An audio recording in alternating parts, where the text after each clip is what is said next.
The story you are about to hear is true. I might feel weird talking to myself, so I might just pretend like I'm talking to you. Only the name doesn't change. There we go. All right. Where are you going? Here, Take number 2. only the name doesn't change. Just start off, state your name, and then what you identify as. The story you are about to hear is true. All right, what is your name and what do you identify as? My name is John Smid, and most people call me John. I'm Mr. Bodine. My name is Meaghan. Hello, I'm Kaylin. My name is Matthew Stark. I identify as gay. And I identify as just plain Jane gay. Biromantic, demisexual, and I'm also gender fluid, so. I guess I would say, like, if there was a spectrum of gay to straight, I'm like, here. I'm bisexual, lesbian. I came out whenever I was 19. A year, 2014? I think 2014. I didn't come out whenever I lived at home. I lived in a really religious house. My parents had gone through my phone anyways, and so they confronted me about it, and I figured might as well own up to it. And it was in front of a large congregation of people. I was on a discussion panel about ex-gay ministry, and it was at a gay Christian conference, and the questions led me to the point where I just said publicly, I'm gay. With my mom when I was probably about 16, being in a small community where there's not a gay community or gay people around, I kind of used the internet as my way to kind of explore and see what is this about, and kind of learn more about myself in that way. I was really scared.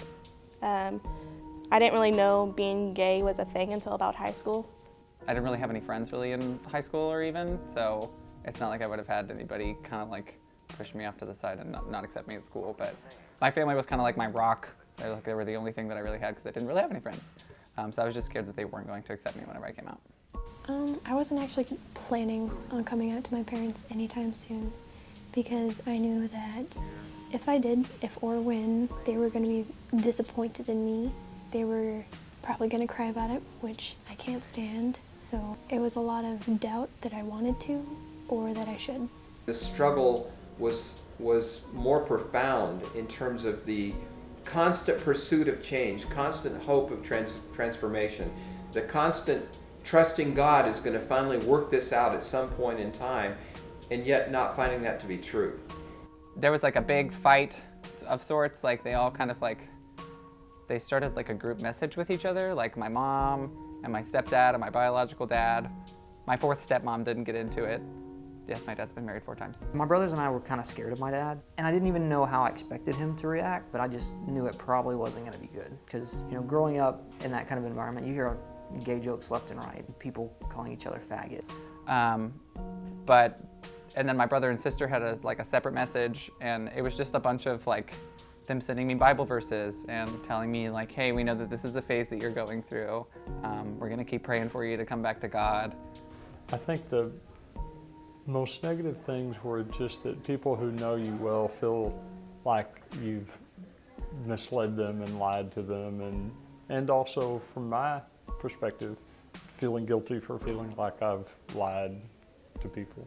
One lady in particular came over to meet with me, and she said, well, don't you know what the Bible says about this, and it's wrong, and how can you live like this? And my sister, I think the thing that negatively impacted me the most is something that my sister said, because the way that she put it is homosexuality is a sin, so being gay is a sin in the same way that being a murderer is a sin, so they're the same.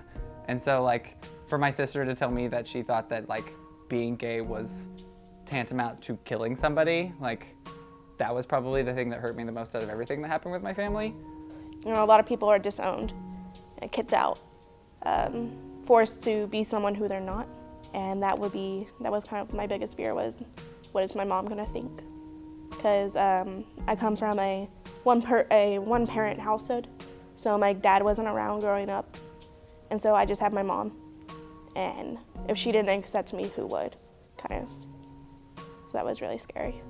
I wanted to be a good dad. I wanted to be a dad that my kids could feel proud to be a part of our lives. And my daughter, my oldest daughter, came to me recently and she said, "Dad, you spent so many years trying to fix something that didn't need to be fixed. Look at what you've lost." But then later, when I was 17, like 17 and a half, like a good teenager, I was counting my halves and saying, my dad saw us together, like out in public, and he like put 2 and 2 together. So I went home and kind of to spare the details, it was a big ordeal. And like my dad kind of peeled back the layers a little at a time until I just cracked and told him everything. And he was upset about the age difference mostly, but then it was just all hitting him at once, you know. A, his son's gay. B, it's someone who he doesn't like. And there was a lot of crying. There was my dad actually calling the cops because he was going to press charges on this guy. My dad, at that point, we had kind of calmed down, and my dad had told me, "Hey, we're gonna make everything okay, don't worry about it. I'm not gonna kill this guy." That was also on the table, killing this guy. Again, my dad was in the Marines. What would you say to someone who is struggling to come out?